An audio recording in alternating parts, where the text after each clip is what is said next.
Welcome back to your channel once again. So आज का video जो है वो है सेक्सुअल रिप्रोडक्शन के बारे में।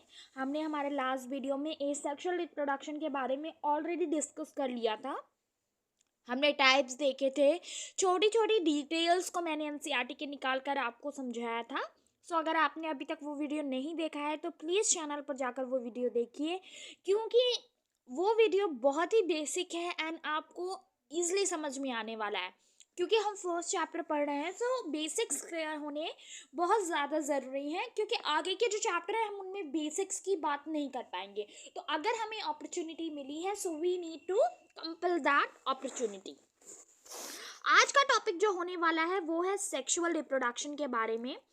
तो हम लोग छोटी क्लास से सेक्सुअल रिप्रोडक्शन के बारे में पढ़ते आ रहे हैं कि सेक्सुअल रिप्रोडक्शन क्या होता है, उसके बेसिक्स क्या है, सब कुछ, राइट। सो आज हम लोग वही चीज़ें दोबारा से पढ़ेंगे। तो मैं एनसीईआरटी की पूरी लाइन आप लोग के लिए प्रिपेयर करके लाई हूँ, जिससे कि उसमें कुछ भी छूटने जैसा ना रहे, ठीक है। तो सेक्सुअल रिप्रोडक्शन में सबसे पहले होती है कि हमारी जो सेक्सुअल रिप्रोडक्शन उसमें मेल एंड फीमेल गैमीट्स बनते हैं।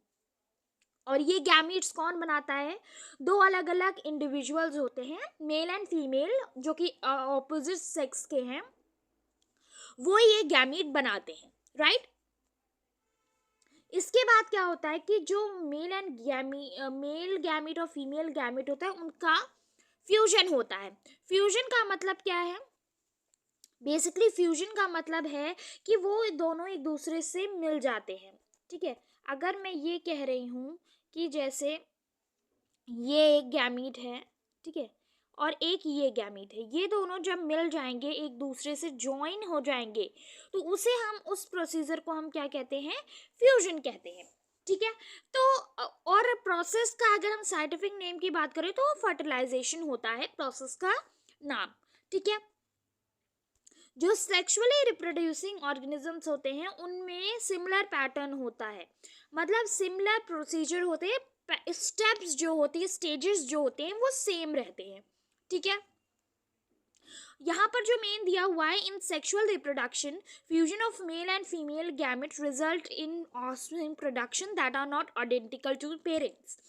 यहाँ पर दिया हुआ है कि जो सेक्सुअल रिप्रोडक्शन है वो क्या करता है, उसके मेल एंड फीमेल गैमेट में जब फ्यूजन होता है तो वो ऑफस्प्रिंग बनाता है, और ये ऑफस्प्रिंग जो है वो आइडेंटिकल नहीं होते हैं।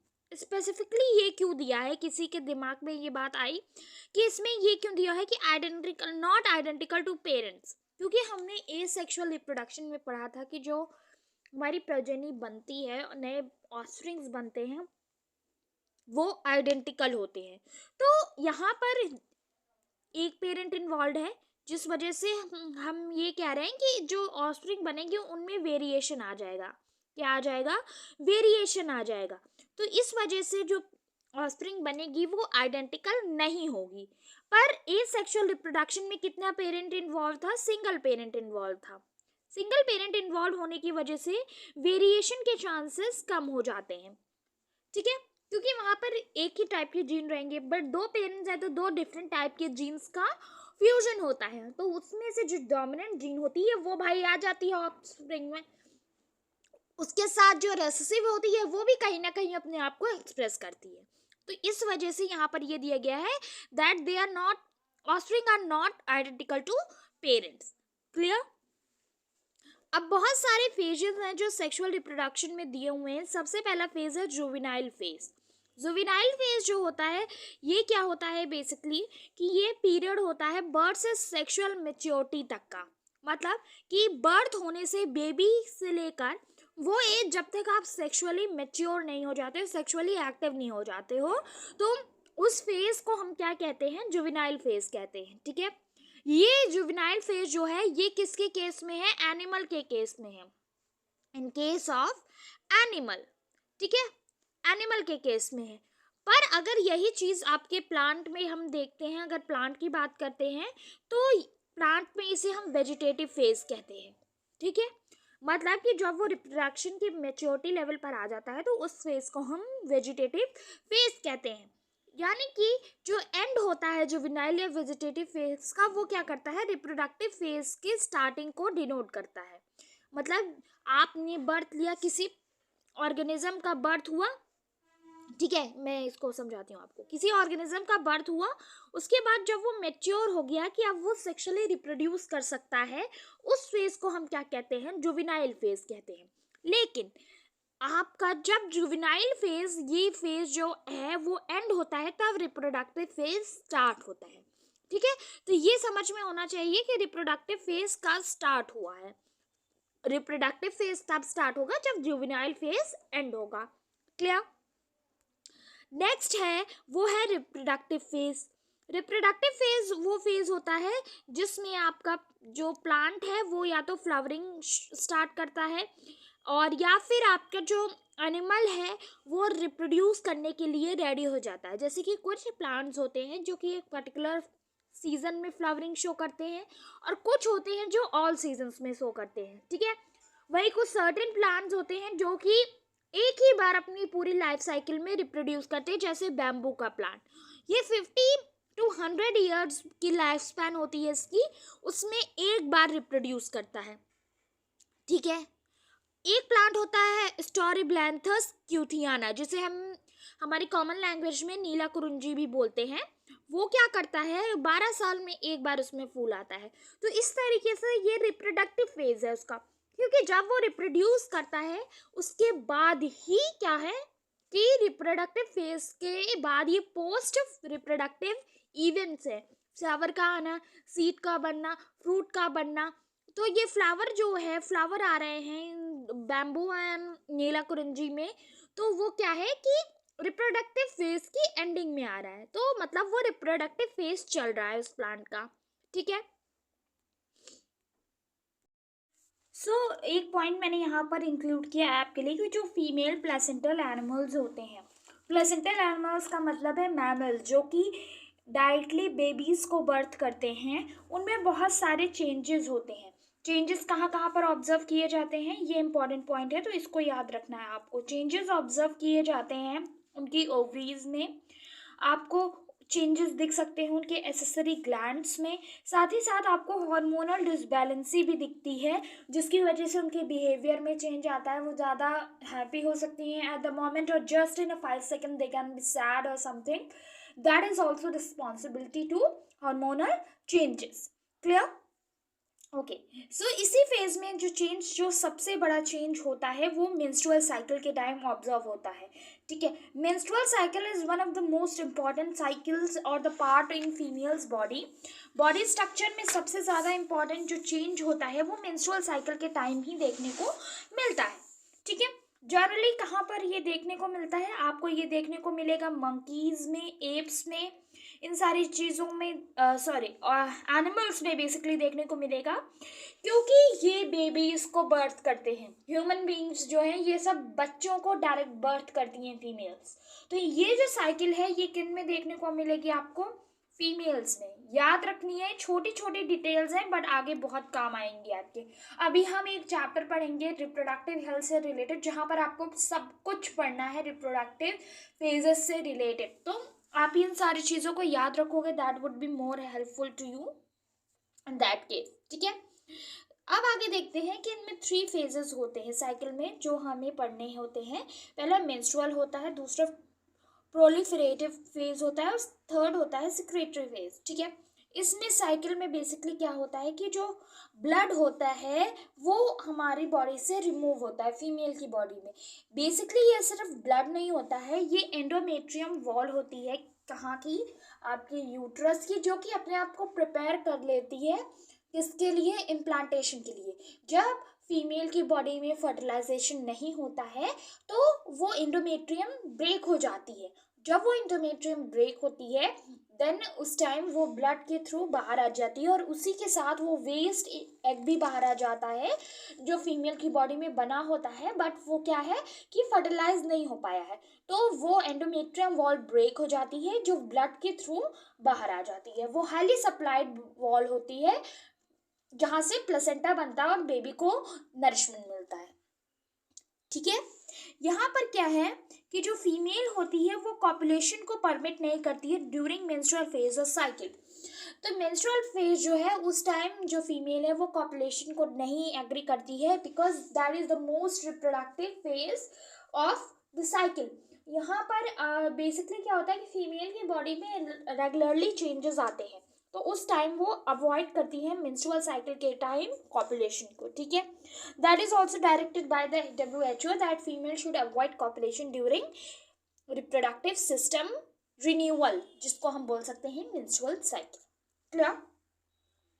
दूसरी साइकिल है जो पढ़नी है आपको, वो पढ़नी है ऑस्ट्रियस साइकिल, ठीक है। ये किस में होती है? नॉन प्राइमेट्स में होती है, जैसे कि काऊ हो गया, शीप हो गया, रैट, डियर, डॉग, इन सारे नॉन प्राइमेट्स में ऑस्ट्रियस साइकिल देखने को मिलती है, ठीक है। इनमें शॉर्ट पीरियड ऑफ ऑस्ट्रियस या फिर क्या होता है, हीट होता है, ठीक है।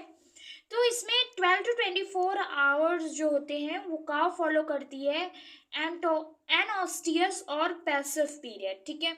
सबसे जो चेंजेस होते हैं वो प्राइमेट से नॉन प्राइमेट फीमेल दोनों में देखने को मिलते हैं, बट आपको ध्यान रखना है कि जो साइकिल होती है वो प्राइमेट्स में कहलाती है मेंस्ट्रुअल साइकिल, और उसमें ब्लड आता है, ब्लड रिमूवल के थ्रू बॉडी क्या करती है, अपने आप को प्रिपेयर करती है, बट नॉन प्राइमेट्स में blood does not flow in this cycle. Remember the point, blood does not flow in non primatic cycle, that is oestrous cycle, ठीक है। क्लियर है? Okay.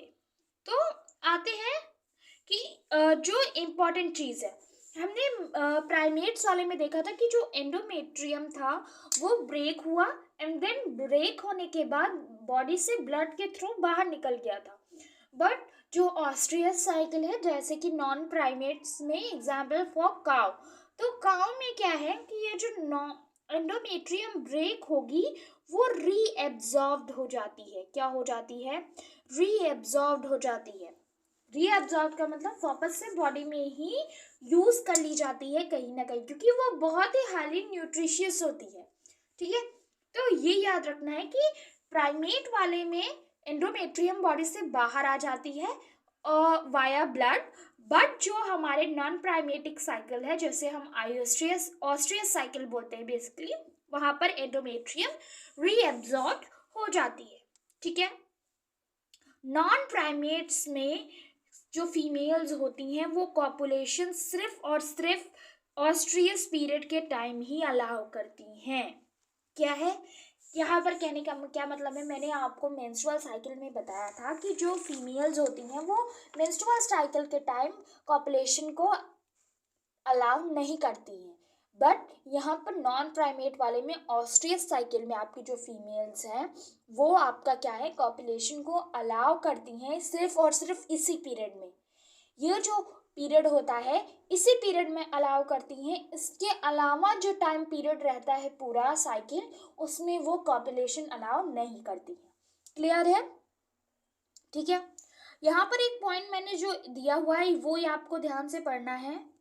One second, I would highlight it with different colours. मैं जो भी points highlight कर रही हूँ आप चाहो तो स्क्रीनशॉट ले सकते हो, ठीक है। In both plants and animals hormones are responsible for transition between different phases of life cycle. तो यहाँ पर ये कह रहा है कि बोथ प्लांट्स एंड एनिमल्स में हार्मोनल रिस्पॉन्सिबिलिटीज होती हैं, हार्मोन्स रिस्पॉन्सिबल होते हैं लाइफ फेज में। जो भी स्टेजेस हैं उनमें हर एक स्टेज पे अपना हार्मोनल चेंज होता है, तो उस फेज में हार्मोनल चेंज के लिए हार्मोन्स रिस्पॉन्सिबल होते हैं, ठीक है।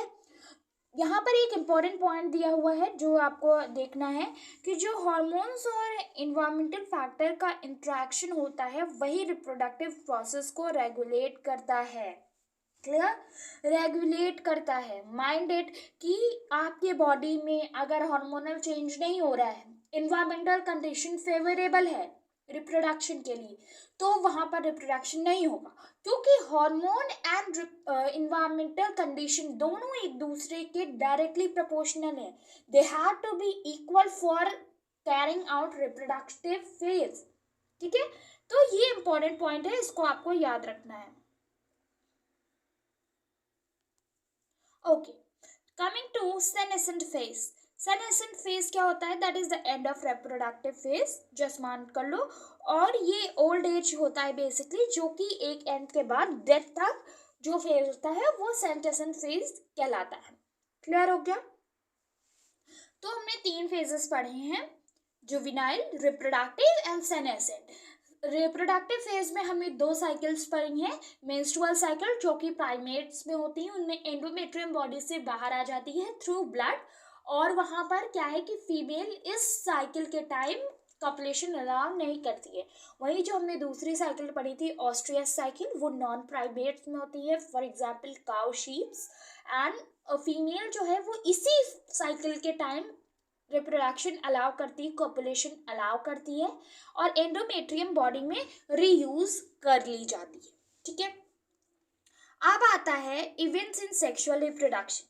अब सर्टेन इवेंट्स हैं जो सेक्सुअल रिप्रोडक्शन के टाइम होते हैं, जिनको हमने 3 कैटेगरीज में डिवाइड कर दिया है। ठीक है, 3 इंपॉर्टेंट कैटेगरीज में हमने डिवाइड किया है। As such, pre fertilization, pre means होता है पहले, मतलब फर्टिलाइजेशन से पहले जो भी चेंज होगा उसे हम क्या कहेंगे, प्री फर्टिलाइजेशन कहेंगे। सेकेंड फेज जो हमने दिया है that is we have given is fertilization. Fertilization का मतलब है कि जब गैमीट्स मीट कर रहे हैं, फ्यूज कर रहे हैं, तो उस फेज को हम क्या कहते हैं, फर्टिलाइजेशन। इसके बाद हमारा जो थर्ड आता है that is your post fertilization. Post का मतलब होता है आफ्टर। सो फर्टिलाइजेशन के आफ्टर क्या क्या चेंजेस होंगे। इवेंट्स की बात हो रही है, तो इन्हीं इवेंट्स में हम डिस्कस करेंगे स्पेसिफिकली हमारा क्या, हम चेंज करेंगे, डिस्कशन होगा हमारा किस चीज़ के बारे में, चेंजेस के बारे में। ठीक है, so let's begin with pre fertilization. Pre fertilization जो है वो बहुत इंपॉर्टेंट होता है, क्योंकि इसी टाइम आपकी बॉडी प्रिपेयर करती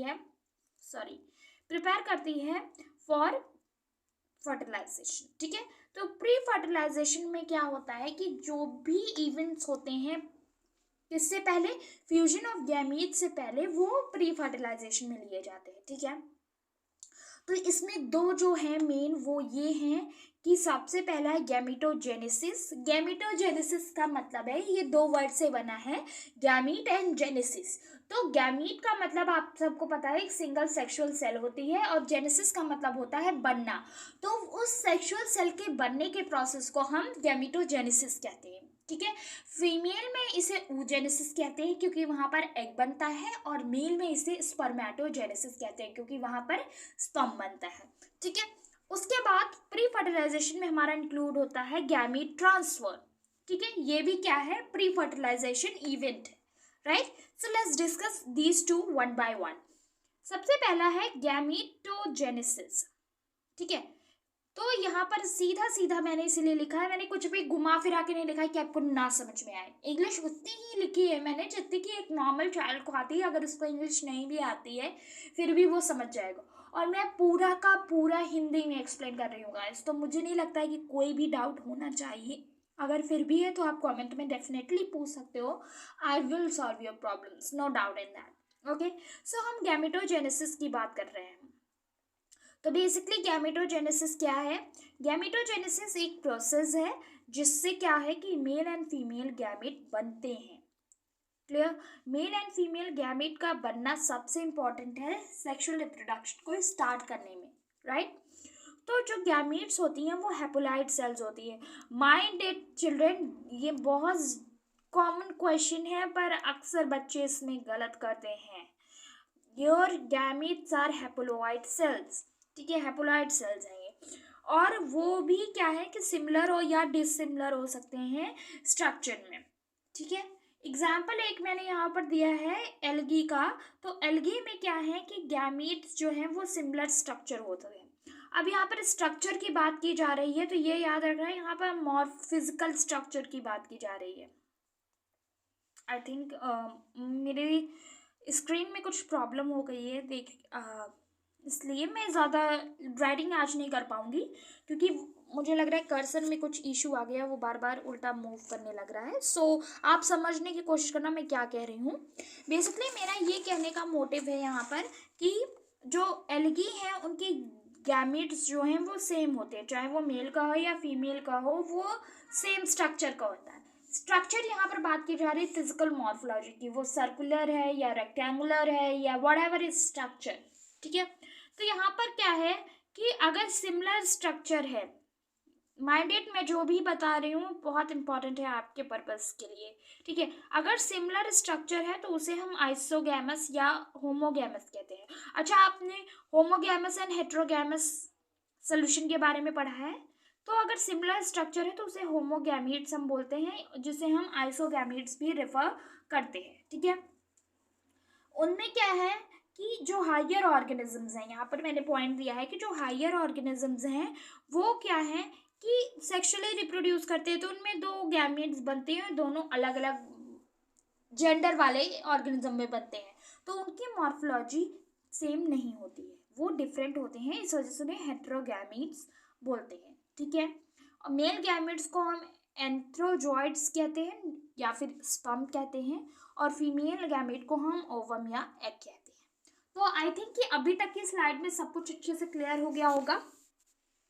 आगे बढ़ते हैं। ये आप देख सकते हो आइसोगैमस का ये एग्जाम्पल मैंने दिया है, देख सकते हो आप, दोनों ही सेम है। ये एल्गे का एग्जाम्पल है आपका, ठीक है, एल्गे का एग्जाम्पल है ये सेम है। वहीं अगर मैं बात करूं कि आपका हेट्रोजाइगस का क्या है, तो ये स्पर्म है, ठीक है, ये स्पर्म है आपका, और ये एग है, फीमेल एग एंड स्पर्म है, तो ये क्या है, हेट्रोजाइगस का एग्जाम्पल है। Clear, okay. सो यहाँ पर हम आगे बढ़ते हैं। होमोथैलिक एंड मोनोशीसियस के बारे में की गई है, तो आपको बस टर्म याद रखना है। अगर होमोथैलिक एंड मोनोसीशियस कहीं पे वर्ड यूज किया गया है तो वो बाइसेक्सुअल कंडीशन को बता रहा है, मतलब वो प्लांट बाइसेक्सुअल है, दोनों सेक्सेस को पोजेस करता है, राइट। और हेट्रोथैलिक एंड डाइसेशियस है तो वो यूनिसेक्सुअल कंडीशन को डिनोट करता है। Clear, okay. तो यहाँ पर दिया है कि अगर फ्लावरिंग प्लांट में आपका यूनिसेक्स सेक्सुअल मेल है तो फ्लावर को हम स्टेमिनेट कहते हैं क्योंकि वहाँ पर स्टेमेंस होंगे, और अगर फीमेल पार्ट है तो उसको पिस्टलेट कहते हैं क्योंकि वहाँ पर फीमेल होगा। मतलब कि जैसे हिबिस्कस का उसके मेल एंड फीमेल फ्लावर अलग होते हैं, तो जिसमें मेल फ्लावर होगा उसे हम स्टेमिनेट कहेंगे because it would bear stamens, जो कि एक मेल पार्ट है, ठीक है। और हम उसके बाद अगर फीमेल फ्लावर है तो उसे पिस्टलेट कहेंगे क्योंकि वो पिस्टल को बेयर करेगा। क्लियर हो गया। यहाँ पे एनिमल में भी कुछ स्पीशीज हैं स्पेसिफिकली जो कि क्या करती हैं, mail and female reproductive organ को इंक्लूड करती है एक सिंगल इंडिविजुअल में, जिसे हम बायोसेक्सुअल कहते हैं। और उन्हें और हम एक बायोलॉजिकल टर्म से जाते हैं जिसे हम हर्माफ्रोडाइट्स कहते हैं, ठीक है, जिसमें आपको क्या है कि दोनों कैरेक्टर्स मिलते हैं। एग्जाम्पल्स इंपॉर्टेंट होते हैं तो इसलिए मैं एग्जाम्पल्स को अलग कलर से हाईलाइट कर रही हूँ फॉर यू गाइस, तो आप उसको माइंड कर लेना है, मार्क कर लेना है, याद कर लेना है। Earthworm is one of the most common example of bisexualism. Sponges, tapeworms, ये सारे बायसेक्सुअल्स होते हैं, ठीक है, दोनों कैरेक्टर्स पोज करते हैं। और वहीं अगर कोई ऑर्गेनिज्म है जो कि इधर वन ऑफ कैरेक्टर पोज करता है, चाहे वो मेल कैरेक्टर पोज करता हो या फीमेल कैरेक्टर पोज करता हो, तो उसे ऐसे ऑर्गेनिज्म को हम यूनिसेक्सुअल बोलते हैं। For example we have cockroaches and humans. Humans में कैरेक्टर्स के साथ सेक्स अलग होता है, उसी तरीके कॉकरोचेस में भी सेक्सेस अलग अलग होते हैं। नेक्स्ट पॉइंट है इस चैप्टर का सबसे important, gametes are always haploid, half set of chromosome, यानी कि हमें पता है क्रोमोसोम का नंबर एक इंडिविजुअल में 2n होता है, but in case of gamete ये n हो जाता है, हाफ हो जाता है। Clear, okay. तो इसको तो आपको याद रखना है कि गैमीट का नंबर क्या होता है, सबसे कॉमन क्वेश्चन है अभी तक का ये। इसके बाद दिया हुआ है कि जो डिप्लॉयड ऑर्गेनिजम्स होते हैं वो मियोटिक डिवीजन से बनते हैं। किससे बनते हैं, मियोटिक डिवीजन से। याद रखना है डिप्लॉयड ऑर्गेनिजम्स हमेशा मियोटिक डिवीजन से ही बनते हैं। और ऑर्गेनिज्म अगर बिलोंग कर रहा है एल्गे, फंगाई एंड ब्रायोफाइट से, तो उनकी हेप्लॉइड बॉडी होती है, वहाँ पर हेप्लॉइड स्ट्रक्चर होता है। टेरिडोफाइट, जिम्नोस्पर्म एंड एंजियोस्पर्म में डिप्लॉयड बॉडी स्ट्रक्चर होता है। तो याद रखना है कौन से, आपको पता है 5 किंगडम क्लासिफिकेशन में 5 किंगडम होते हैं, तो उन 5 किंगडम में से 3 किंगडम जो है टेरिडोफाइट, जिम्नोस्पर्म एंड एंजियोस्पर्म, ये डिप्लॉयड स्ट्रक्चर होता है, डिप्लॉयड प्लांट स्ट्रक्चर। और इसके अलावा जो फंगस एंड ब्रायोफाइट्स के साथ एलगे है वो आपका क्या है, हेप्लॉइड है। ठीक है। डिप्लॉयड ऑर्गेनिज्म में एक गैमीट मदर सेल होती है जहां से आपका गैमीट बनता है, और वो गैमीट मदर सेल मियोसिस करती है, जिसकी वजह से one set of chromosome present होता है गैमीट में। कहने का मतलब क्या है, ये एक मदर सेल है, ठीक है, गैमीट मदर सेल है, इसके अंदर आपका, अभी आपको मैंने बताया कि ये डिप्लॉयड होती है, 2n नंबर क्रोमोसोम होता है। फिर क्या करती है कि ये डिवीजन करना है इसको, अब इसको नए वो बनाने हैं, क्या बनाने हैं, गैमीट्स, तो ये डिवीजन करेगी। डिवीजन जब करेगी तो ये फिर से एक गैमीट बनाएगी। लेकिन अब जो गैमीट ये बनाएगी वो, उसमें क्रोमोसोम का नंबर क्या रहेगा, n हो जाएगा, हाफ हो जाएगा, क्योंकि यहाँ पर कौन सा डिवीजन हुआ है, मियोसिस। क्या हुआ है, meiosis. Meiosis is referred as, सबको पता है मियोसिस क्या है, रिडक्शनल डिवीजन है, रिड्यूस करता है नंबर ऑफ क्रोमोसोम को। ठीक है, क्लियर है, ओके, क्लियर है, तो बहुत अच्छी बात है।